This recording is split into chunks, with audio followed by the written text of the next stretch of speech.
Essa cozinha é nova, ó. Tá o caos. Todo o cenário dos meus vídeos do próximo ano, com certeza do próximo ano e meio, serão pequenos cenários de caos ou planos muito fechados, porque a gente se mudou e a gente se mudou para uma casa que é linda, maravilhosa, mas muito grande e a gente ainda não sabe preencher esses espaços. Então, deixa eu só dar essa primeira satisfação aqui.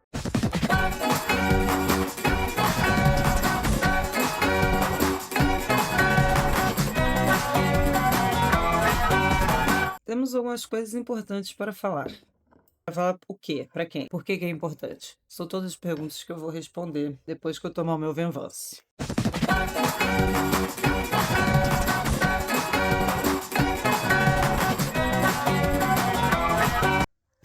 Vamos lá, vocês repararam que eu tenho compartilhado nos meus stories, né, vários prints de situações que acontecem no atendimento ao cliente de diversos clientes nossos. E às vezes até dos próprios clientes nossos falando com a gente sobre expectativas superadas, sobre, nossa, como que vocês fazem isso tão rápido? Peraí, como que vocês controlam?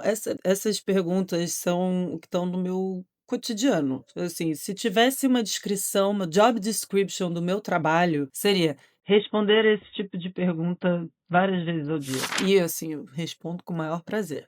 Ontem, inclusive, fiquei 1 hora conversando com o cliente, só explicando tudo o que a gente faz. Porque eu sei que é fora da casinha e eu sei que pode, inclusive, gerar um bom movimento para outras empresas talvez fazerem igual. Primeira delas, o lance da satisfação com a qualidade. Vamos lá, para eu não perder no raciocínio. Quando a gente está falando de satisfação de um cliente, o que a gente está falando, né, exatamente? Se você perguntar para 20 pessoas diferentes o que é satisfação, essas 20 pessoas vão responder coisas completamente diferentes.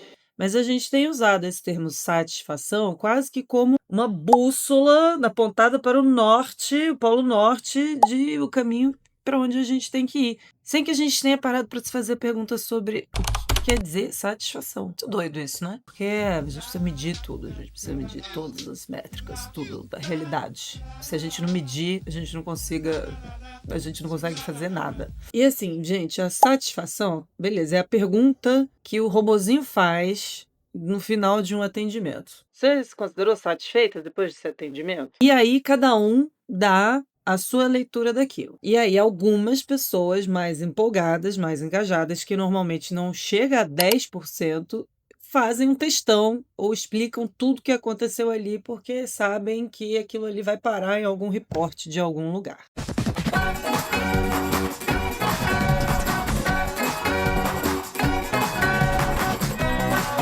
E aí, como cada empresa encara essa métrica, é muito diferente.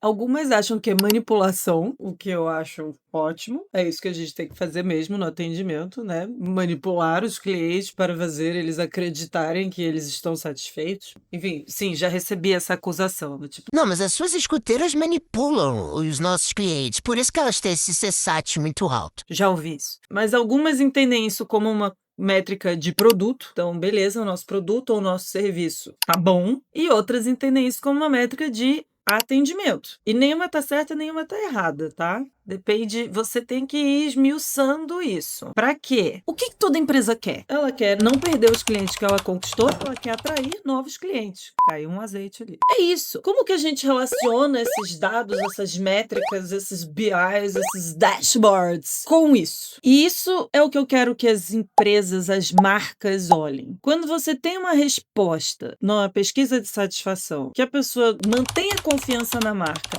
apesar da qualidade do produto entregue, por causa do atendimento humano, a gente está falando que essa pessoa confia nessa marca, ela não vai embora. A gente está falando de retenção. Então, a satisfação, no fim das contas, pode ser encarada como uma métrica de retenção? Pode, mas ela não é tão direta. Não quer dizer que o CSAT tá alto que aquela pessoa não vai embora. Mas quer dizer que a gente precisa construir um relacionamento de confiança. Porque a partir do momento que você vira uma marca de confiança, você vira uma marca que as pessoas podem talvez não continuar com você, porque enfim, a vida acontece, mas elas vão indicar. E a percepção de valor é imensa. Então, por que eu vou comprar um carro daquela empresa e não daquela empresa? Porque aquele vendedor mora no meu bairro há 20 anos e ele não vai vai me passar perto. Como que você constrói confiança? Essa também é outra pergunta subjetiva que as empresas tentam responder com dados e não vão conseguir. O caminho é pela psicologia, pelo estudo de comportamento. Vamos sair dessas métricas manjadas e vamos trazer todo o diálogo para um lugar de construção de reputação e confiança. E é aí que a gente esbarra na tal da IA. Se você está usando ela em momentos críticos, ela pode destruir a confiança de uma marca. Agora, se você está usando ela em processos,